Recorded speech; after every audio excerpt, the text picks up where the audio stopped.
जाते हैं। गुरुजी ने देखा कि भैया ये तो गड़बड़ हो गई, हम तो सुधारने के लिए लाए थे, इसने तो सबके लिए बीमारी लगा डाली। अब तो एक चेले को जैसे ही रोका, अरे क्या कर रहे हो? एक गुरुजी ने छुआ तो महाराज एक गुरुजी भी नाचने लगे। अब दूसरे ने सोचा कि मैंने छुआ तो मुझे भी करंट लग जाएगा। करंट सा लगा और वो भी नाचने लगे। अब तो दौड़ता दौड़ता हिरण्यकश्यपु के पास गया, महाराज गजब हो गया, गजब हो गया। हिरण्यकश्यपु ने कहा क्या हुआ? अरे देखो तो प्रहलाद के साथ उसके सारे सखा नाच रहे हैं। अब तो हिरण्यकश्यपु आज क्रोध में भरा हुआ आता है, क्रोध में भरा आया कि अब तो प्रहलाद जी को बहुत गालियां सुनाई। हे दुर्विनीत मंदात मन कुल भेद करा दो। हे दुर्विनीत, अब तो महाराज जैसे गालियां सुनाई है, दुष्ट प्रहलाद तेरे अंदर ये शक्ति आई तो आई कैसे? अब प्रहलाद जी के सखा जैसे नृत्य कर रहे थे ना, अब हिरण्यकश्यपु को देख करके मूर्ति की मूर्ति बने खड़े रह गए। किसी का एक हाथ सर पर है, एक हाथ कमर पर है, पर्दे का तो ऐसे ही रह गए। किसी के दोनों हाथ ऊपर है, हिरण्यकश्यपु को देखा तो दोनों हाथ ऊपर करे रह गए। अब तो बड़ा दुख हुआ सबको। पर महाराज प्रहलाद जी है ना, प्रहलाद जी तो मंद मंद मुस्कुरा रहे हैं। हिरण्यकश्यपु गालियां दे रहा है, पिताजी गालियां दे रहे हैं, बेटा मुस्कुरा रहा है। अब तो हिरण्यकश्यपु कहता है प्रहलाद तेरे अंदर ये शक्ति, ये साहस, ये बल आया तो आया कहाँ से?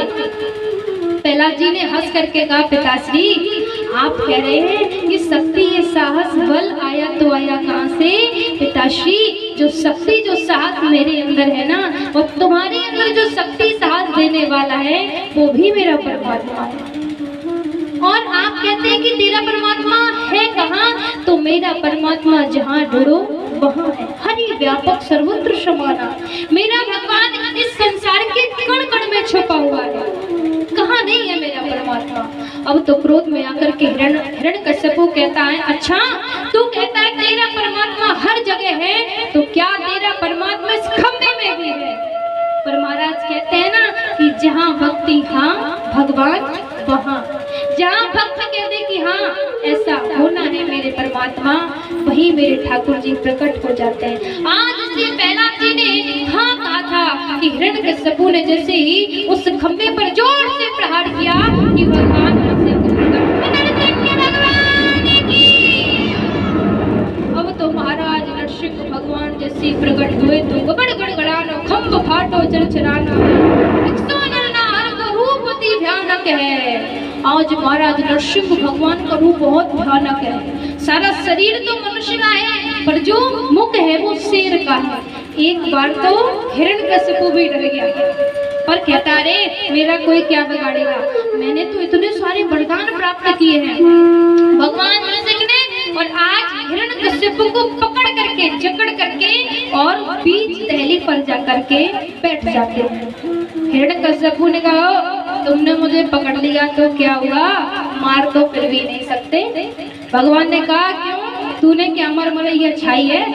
हाँ संसार में आए सबको जाना है? बोले नहीं, मैंने बहुत सारे वरदान प्राप्त किए। कौन कौन से किए? अब तो वरदानों के बारे में बताता है। मैंने वरदान प्राप्त किया था कि ना तो मैं ऊपर मरूंगा ना नीचे मरूंगा। ठाकुर जी बोले देख अपनी आंखों से, ना तो तू ऊपर है ना नीचे मेरी गोदी में। हाँ ना तो ऊपर कह सकता है ना नीचे कह सकता है। और बता, तो फिर बोला मैंने वरदान प्राप्त किया था कि ना मैं बाहर मरूंगा ना भीतर मरूंगा। ठाकुर जी बोले अपनी आंखों से देख हम बीच दिल्ली पर बैठे, ना तो तू अंदर कह सकता ना बाहर कह सकता। और बता, तो बोले मैंने वरदान प्राप्त किया था कि ब्रह्मा जी की बनाई हुई सृष्टि में किसी से नहीं मरूंगा, ना मनुष्य से ना जानवर से। भगवान बोले भले आदमी, ब्रह्मा को मैंने बनाया है, मुझे नहीं बनाया ब्रह्मा ने। और बता, बोलो ना मैं अस्त्र से मरूंगा ना शस्त्र से मरूंगा। ठाकुर जी बोले देख मेरे पास कोई अस्त्र शस्त्र नहीं है, ये बड़े बड़े नाखून है ना, इसी से तेरा ऑपरेशन करूंगा। और बता, अब फिर कहता है कि मैंने वरदान प्राप्त किया था कि मैं 12 महीने के किसी महीने में नहीं मरूंगा। ठाकुर जी बोले बेटा तेरे लिए स्पेशल महीना बनाएंगे, ये 12 महीने से अलग है। जो तीसरी साल आता है ना पुरुषोत्तम मास, लौंड का महीना, अधिक मास, वो स्पेशली हिरण्यकश्यपु के लिए बना था। ठाकुर जी बोले ये तेरे लिए स्पेशल महीना है, 12 महीने से अटके है। और आज महाराज भगवान ने ब्रह्मा जी के सारे वरदानों की रक्षा करते हुए हिरण्यकश्यप के शरीर को बीच से चीर दिया, चीर करके और महाराज उसकी आंतों को गले में पहन दिया। आज प्रहलाद जी सामने खड़े हैं, खड़े खड़े देख रहे हैं। ठाकुर जी बहुत क्रोधित हैं। नरसिंह भगवान सब क्रोध शांत करने के लिए जाते हैं देवता। प्रभु हिरण्यकश्यप तो मर गया, अब आप शांत हो जाएंगे। अब भगवान एक दाड़ लगाते हैं ना तो सबने दैया मैया करके भागते हैं। मैया लक्ष्मी के पास आते हैं, माँ भवानी और देखो ना आज तुम्हारे स्वामी जी कितने क्रोध में हैं, जाइए ना शांत करिए। मैया लक्ष्मी आती है सोने की थाली में आरती सजा करके और सुंदर सी पायल छमछमाती हुई जैसे भगवान नरसिंह के सामने आई। भगवान नरसिंह ने एक बार ताड़ लगाई, लक्ष्मी मैया भी भाग गई। अरे ये कैसे पति है? मेरे पति कभी नहीं हो सकते, मेरे पति तो शांताकार है, शांताकार भुजगशयनम पद्मनाभम सुरेशम, ये मेरे पति नहीं हो सकते। ब्रह्मा जी आए, प्रभु शांत हो जाइए। भगवान ने कहा मेरे सामने से भाग जाओ। अरे पहले तो दुष्टों को वरदान दे रहे थे, फिर शांत करने के लिए आते हो। ब्रह्मा जी भाग गए। अरे हमारी तो करामत थी जो हिरण्यकश्यप इतना बलशाली हो गया था।